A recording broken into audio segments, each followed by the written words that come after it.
Hey, I'm sure you guys are familiar with the chicks in the office on Barstool Sports. Well, we are the dicks in the office. Big heads. Just swinging under the chairs here. But we're going to talk about spring football. Spring football, because we fucked the NFL. You can see right there.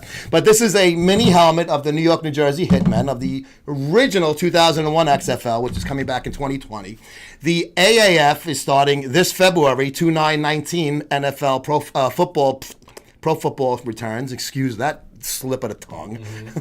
And I don't know when, because they haven't announced when, but I'm scheduling interviews with them in January. The Freedom Football League, which is run by 50 former NFL players, Ricky Williams, and what's his Owens. T.O. being the two of the guys that jump off the page that are involved in that. So there's going to be, at one point, let's just say 2020 for argument's sake, there will be 3 spring football leagues, Keith, and you still have Canadian Football League up there. Are there enough players to go around? There aren't enough brains for the CTE.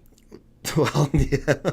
I know a lot of these leagues are trying to do. I know the XFL is doing a lot of things, safer things, and they're trying to do different rules and stuff to make it safer. And the NFL, as much as I say fuck the NFL, they've tried to do different things to make it safer. But basically, you're going to have fucking 4 leagues in the United States and 1 in Canadian country. Well, number one, the first issue I think is where are they going to? Well, we know where the XFL is going to play. Yeah. We know where the AAFL is going to play.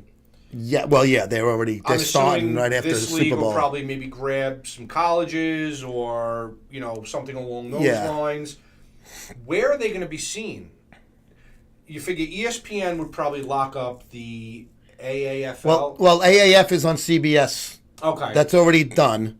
Oh, so that's done. That's done. The XFL, NBC was talking to them. They were their first time partner, whatever sort. Yes, I think that they'll probably stream directly on the WWE. network. Well, that's what he said originally when he announced it. Right. The first thing when the McMahon first announced it, was because that cuts back on a lot of expenses. Yeah, things have changed since the first XFL, and you don't have to worry about TV contracts anymore. You make your own games. But you also don't have to then. But you don't get that TV money.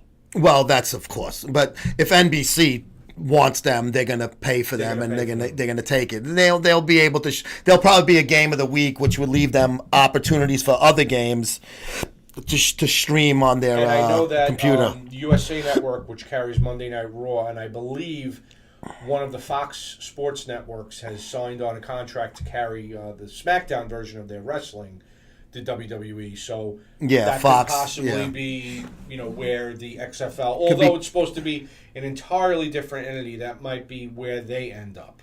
Yeah, but it's obviously McMahon's McMahon. He doesn't have the shareholders from the WWE. This is his own sports company. He bought. May do it entertainment directly onto the streaming site, and then you pick the game you want to watch. That would be which would $10 a month or something. Yeah, it's not. I would do it. I mean, me personally, I would do it. I'm going to be putting in for credentials. Then you get all the wrestling stuff too. So. Yeah, I'm going to be putting in for credentials to go to the fucking games now, Jersey. This Freedom Football League, would they stream on YouTube? I mean, that would be like probably out of these 3 leagues, I think they're going to have the toughest time. Do you have if you stream directly on YouTube? Do you get advertising for that?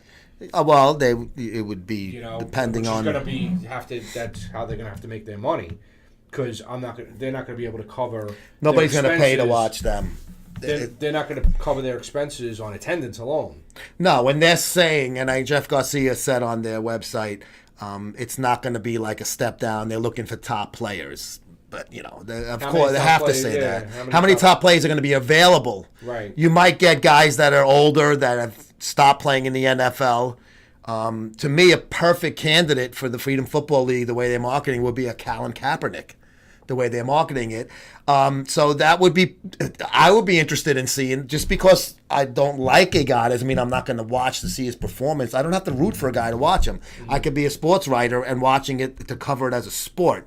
But it's going to be hard. It was hard for one spring league to fucking, to last when they've done them over the years. The Europe, USFL. the USFL originally, the fucking World League, and all of this other stuff, and the CFL when they expanded in the early '90s into the United States with the CFL Baltimore Colts, which became the Stallions. It was hard for these teams to get players and to get enough attention and ink at the thing. So look at the word I just used, ink, newspaper talk. But so how are to get attention on the ticker? Yeah, on the ticker. It's like Nookie Thompson. How the fuck are they going to get 3 leagues? Are going to get now a fucking football nut like me who's boycotting NFL. I will watch a high school football game if I see it on TV. I love the sport, but that doesn't mean that the average fucking guy in the household is going to go, ooh, which Freedom Football League game is on tonight? I want to watch it. You know, it's going to be tough. So I think it's going to be hard to find players, and that in turn is going to be hard for them to sell tickets and to get clicks, because a lot of these things are going to be through their websites, I think. Yeah, I don't know. I don't know how it's all going to... I mean, when McMahon announced the XFL return, the AAFL undercut him by a year, came in right which was weird because it was Charlie Ebersol, and the son of Dick, who was Vince's partner with NBC and the XFL. Do you remember us talking about that at the gym? Yes. We were talking about how the XFL should come back now. I put an article, which I gave you, I believe I put you as a credit for that idea for that article. Yes, I actually got, I had groupies because of that. Yes. Thank you. Yes. Like the Beatles running into the cars. Give me kissy kissy. you got those Bavarian pretzels in that Amstel Light? I do. We're ready. It's 5 o'clock somewhere. Oh, God. Harry Carey. Banzai. But, yeah, my thing is are there enough there will be players that are out there that are going to want to play, but is anybody going to want to watch these guys play? How fucking good can they be? Week 1 will be great. And then week 2, and then... Once you start seeing how, it's almost going to be like scab kind of players. Right. When the scab guys were playing the 2 different occasions in the NFL, it was fucking horrible. Like the Giants won 0-4 in their scab teams, and those games counted. The Redskins went 3-0, and then they wound up won the Super Bowl. Yeah. That was the shortened season. Yeah. They lost a month. Yeah. They're going to have to do something to change it up a little bit, not just... No kickoffs, punting only. Yeah. Where you run to get the ball like the XFL did. The gimmicks are only going to go so far. They're really going to have XFLs, they're not going to be gimmick fucking laden like they were in 2001. They're really going to have something to watch for. No, I know, and it's what's going to be the shtick without being a shtick per se, using the cliche. So I'm hoping that. It's like how are there going to be bidding wars between these leagues? It's kind of interesting, almost from like a small perspective, not the Broadway fucking show perspective. Like the back pages of the back pages is going to be like, okay, the fucking spring football league scores and who's playing on these teams and how did they get this guy? Like Josh Johnson, right? Mm-hmm. He won the top pick in the quarterback draft of the Alliance. But they're allowed to leave their contract to go to the NFL. He's with the Redskins now. He's starting because of all the injuries and ineffectiveness of one Mark Sanchez. And then when his season's over, he's supposed to go back to the AAF team. But if somebody offers him an NFL contract because he does well in this little showcase he's getting now in real time, he could revive his career. This is a guy who has been around for like 8 years in the NFL as a backup. As a fan of pro wrestling, for years and years, not necessarily the product today, but going back, to the 80s, 90s, and early 2000s. And I watch a lot of shoot interviews, which are interviews with wrestlers. Yeah. They talk about the old days. Big topic of conversation that always comes up from the interviewer is their status of the wrestlers as an independent contractor, and they talk about how that works. And Vince McMahon had gotten his contracts to the point where you are an independent contractor, and we're not stopping you from working for any other wrestling agency except WCW and ECW. Sounds like almost like the IFBB kind of thing. So I could see the XFL writing a contract for these guys saying you can't go to the other guy. There's no compete. That's a great point. But you could go play football anywhere you want except the AAFL, the NFL, or the FFL, or the CFL. But I think they'll let them go to the NFL, like the AAF. I think that's going to be. They don't want to be a feeder system, but obviously the guys want to get into the NFL because that's where the big money is going to be. So I think, like the AAF, I think the XFL is going to have, and I believe it's already in place, if I remember correctly from when they first made the announcement with McMahon, is that they will allow them out of their contracts to go to the NFL. But a great point you're making is, will there be a fucking small print in a contract saying you can't go to the XFL because they don't want to get into a bidding war? What the AAF is doing is signing guys to 3-year deals that they're locked into, and they can only get out of it to go to the NFL or retire. Right. It could be like a Brett Favre thing where he retired from the Jets and ended up with the Vikings after that.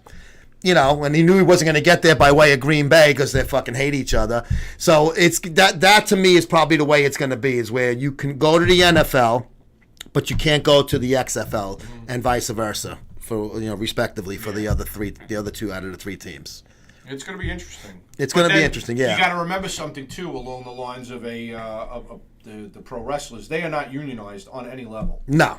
Are these guys is the AAFL? Are they going to fall under a players' association? It's not the NFL's players. No, they have to form their own. They have to form their own, and then they may not be allowed to form their own. Right. Like McMahon owns this guy.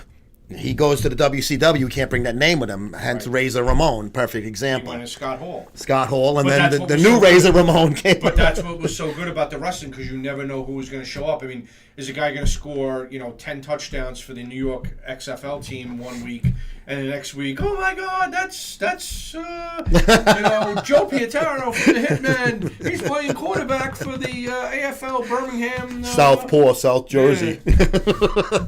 But that would be interesting to see. Like, would they be allowed out of there, or would they have to get cut?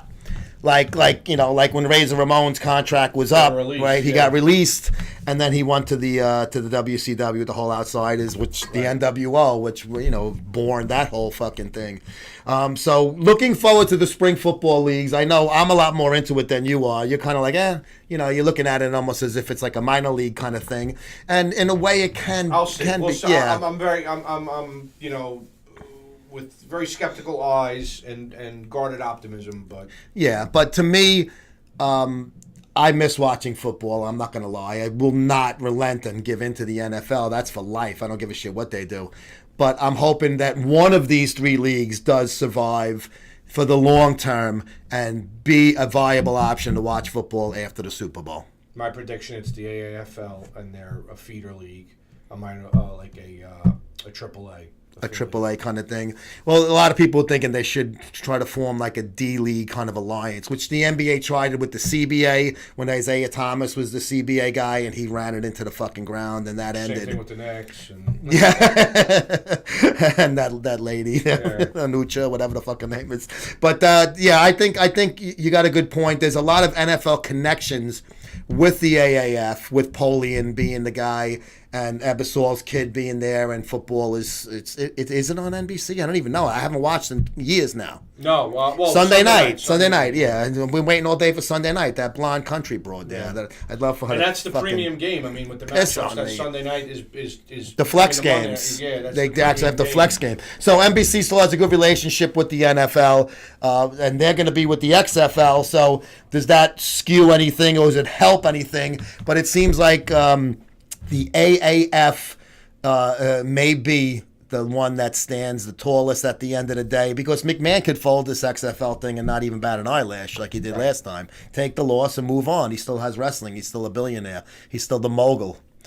No chance in hell. And he could see it forming, because it's still till next year. You could see it forming and say, you know what, we're not going to even go with it. You're fired. He can pull out before it even starts. Make Triple H the fucking commissioner and start all over again with that nonsense. But what do you think? I love spring football. I can't wait. 2/9/19 AAF football returns to the Pietaro household.